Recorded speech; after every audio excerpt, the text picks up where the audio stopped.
How to fix Microsoft Authenticator app error code 53003.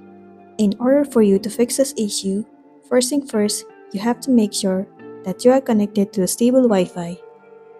Once you are connected to a stable internet connection, the next thing you want to try doing is turn on the airplane mode for 60 seconds and then turn it off. After that, the next thing you want to do is make sure that your application is up to date. So head over to your App Store and in the source bar, search for Microsoft Authenticator. Move into this app.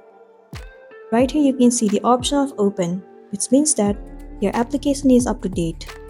But instead of open, if you see the option of update, then your application is not up to date.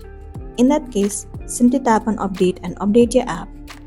Once the application is up to date, the next thing you want to do is clear the storage and the cache of the application. So head over to settings and then move into general. Move into iPhone storage. Search for the application Google Authenticator. Once you find it, head over to it. Tap on offload app and then once again click on offload app. It will clear the cache and the storage of the application and make your application run smoothly. It might also fix the issue that you have been facing, and then you will be good to go.